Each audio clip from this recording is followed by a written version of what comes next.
సోదరులారా, ఇప్పటిదాకా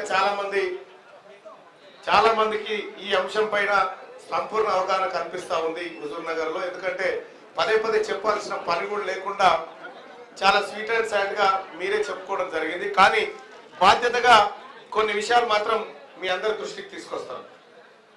వరంగల్, నల్గొండ, ఖమ్మం పట్టభద్రుల ఎమ్మెల్సీ ఎన్నికల్లో మనము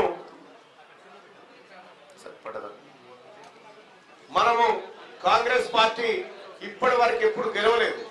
మొట్టమొదటిసారి వరంగల్, నల్గొండ, ఖమ్మం పట్టభద్రుల ఎమ్మెల్సీ ఎన్నికల్లో కాంగ్రెస్ పార్టీ జెండా భారీ మెజార్టీతో ఎగరవేయబోతా ఉంది.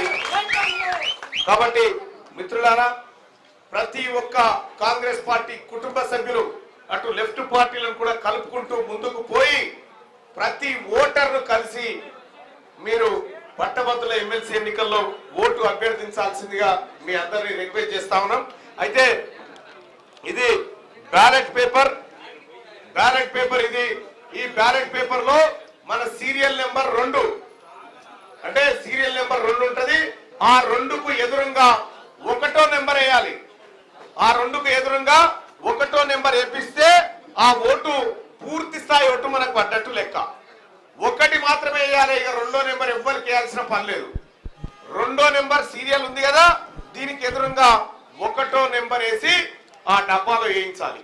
మరి వేయించాలంటే ఎక్కడ ఉంటాడు ఓటర్ ఎక్కడ ఉంటాడో గ్రామ స్థాయికి సంబంధించి మీకు ఎలాంటి ఇబ్బంది కలగకుండా, వాస్తవానికి ఎలక్షన్ కమిషన్ మనకి బూత్ వైజ్ డేటా ఇచ్చింది, బూత్ వైజ్ ఎట్లా ఉన్నారని. కానీ మనమంతా ఏం చేసినామంటే బూతుని గ్రామ వైజ్కు డివైడ్ చేసినాం. మళ్ళీ ఏ గ్రామంలో ఎంతమంది పట్టభద్రులు ఉన్నారనే లెక్క ఇప్పుడు జగదీశ్వరరావు గారు మీ అందరికి అందజేస్తారు.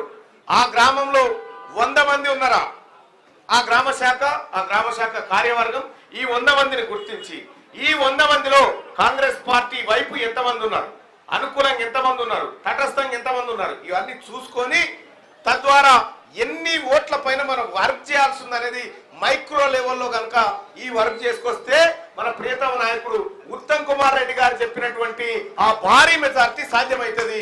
అత్యంత ఈజీగా మనం ముందుకు పోవాల్సిన అవసరం ఉంటుంది. సోదరులారా, పట్టభద్రుల ఎమ్మెల్సీ ఎన్నికల్లో సహజంగానే అనేకమైనటువంటి ప్రశ్నలు మన ముందు ఉత్పన్నమయ్యాయి. గతంలో ప్రశ్నించే గొంతుగా ఉన్నటువంటి తీన్మార్ మల్లన్న మరి ఇప్పుడు ప్రభుత్వంలో ఉంటే ఎట్లా అంటే